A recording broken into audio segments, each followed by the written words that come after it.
ಅಭಿಮಾನಿ ದೇವರುಗಳೇ, ನಾನು ಕೆಳಗೆ ಹೇಳಿದಾಗೆ ನನ್ನ ಹಿಂದೆ ಶಂಕರಾಚಾರ್ಯರ ಸ್ಟ್ಯಾಚ್ಯೂವನ್ನು ನೋಡಬಹುದು.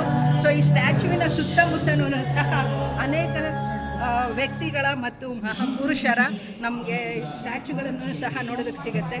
ಈ ವ್ಯೂ ಪಾಯಿಂಟಿಂದ ನಾನು ಹೇಳಿದ್ನಲ್ಲ, ಇಲ್ಲಿ ಗುಡ್ಡ ಬೆಟ್ಟಗಳ ನಡುವೆ ನಮಗೆ ಶಾರದಾಂಬ, ಶೃಂಗೇರಿ ಶಾರದಾಂಬ ದೇವಸ್ಥಾನವನ್ನು ಸಹ ಇಲ್ಲಿಂದನೇ ನೋಡೋದಕ್ಕೆ ನಮಗೆ ಸಿಗತ್ತೆ. ಸೊ ನಿಮಗೆ ಆಹ್ಲಾದಕರವಾದ ಜೊತೆಗೆ ಕಣ್ಣಿಗೆ ತಂಪನ್ನು ಮಾಡ್ಕೊಳ್ಬೇಕು ಅಂದರೆ ಈ ವ್ಯೂ ಪಾಯಿಂಟಿಂದ ನೋಡಿದ್ರೆ ನಮಗೆ ಪ್ರಕೃತಿ ಎಷ್ಟು ಸುಂದರವಾಗಿದೆ ಅಂತ ಕಾಣುತ್ತೆ.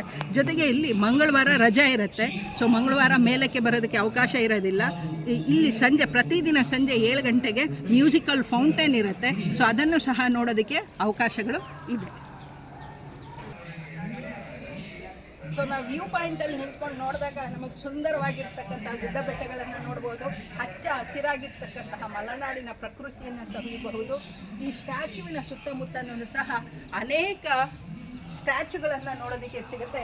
ಶಂಕರಾಚಾರ್ಯರು ಯಾವ ಯಾವ ಸ್ಥಳದಲ್ಲಿ ಈಸ್ಟ್, ವೆಸ್ಟ್, ನಾರ್ತ್, ಸೌತ್ ಅಂತಕ್ಕಂಥದ್ದು ಏನು 4 ದಿಕ್ಕುಗಳಿದೆ, ಆ 4 ದಿಕ್ಕುಗಳಲ್ಲಿ ಅವರು ಯಾವ ಯಾವ ಸ್ಥಳಗಳಲ್ಲಿ ನೆಲೆಸಿದ್ದಾರೆ ಅಂತಕ್ಕಂತಹ ವಿವರಣೆಯನ್ನು ಸಹ ಇದರಲ್ಲಿ ಕೊಟ್ಟಿದ್ದಾರೆ. ಪ್ರಕೃತಿಗೆ ಮತ್ತೊಂದು ಹೆಸರು ಮಲೆನಾಡು ಅಂತಕ್ಕಂಥದ್ದು ಹೇಳ್ತಾರಲ್ಲ, ಅದು ತಪ್ಪಾಗಲಿಕ್ಕಿಲ್ಲ ಅಂತ ಅನಿಸುತ್ತೆ. ಯಾಕೆಂದರೆ ನನ್ನ ಮುಂದೆ ಇರ್ತಕ್ಕಂತಹ ಒಂದು ಹಸಿರಾಗಿರ್ತಕ್ಕಂತಹ ನೋಟವನ್ನು ನೋಡಿದಾಗ ನಮಗೆ ಮನವರಿಕೆ ಆಗುತ್ತೆ. ಜೊತೆಗೆ ಎಲ್ಲದಕ್ಕಿಂತ ಮುಖ್ಯವಾಗಿ ನನಗೇನು ಅನಿಸಿತು ಅಂತ ಹೇಳಿದ್ರೆ, ಇಲ್ಲಿ ಸ್ಟಾಫ್ಗಳಿದಾರಲ್ಲ, ಅವರು ಪ್ರತಿಯೊಬ್ಬ ಬರ್ತಕ್ಕಂಥ ಭಕ್ತಾದಿಗಳನ್ನು ನಮಸ್ಕಾರ ಮಾಡಿ ನಮ್ಮ ಸಂಸ್ಕೃತಿಯ ಪ್ರಕಾರ ಅವರನ್ನು ನಮಗೆ ಒಳಗಡೆ ಸಂತೋಷದಿಂದ ಆಹ್ವಾನವನ್ನು ಕೊಡ್ತಾರೆ. ಪ್ರಕೃತಿಯ ಸೌಂದರ್ಯವನ್ನು ನೋಡೋದಕ್ಕೆ 2 ಕಣ್ಗಳು ಸಾಲದು.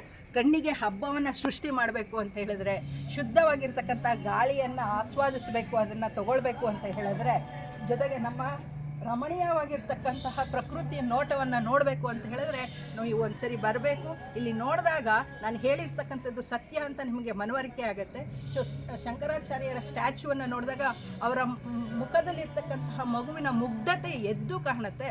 ಅದನ್ನು ನೋಡಿದಾಗ ನಾವು ಮಗುವಾಗಿ ನಮ್ಮ ಮನಸ್ಸನ್ನು ಮಗುವನ್ನಾಗಿಸ್ಕೊಳ್ತಕ್ಕಂತಹ ಒಂದು ಸುಂದರವಾಗಿರ್ತಕ್ಕಂಥ ಅವಕಾಶವನ್ನು ಇಲ್ಲಿ ನಮಗೆ ಶೃಂಗೇರಿಯಲ್ಲಿ ಕಲ್ಪಿಸ್ಕೊಟ್ಟಿದ್ದಾರೆ. ಸೊ ಹಾಗಾಗಿ ಎಲ್ಲರಿಗೂ ಧನ್ಯವಾದ.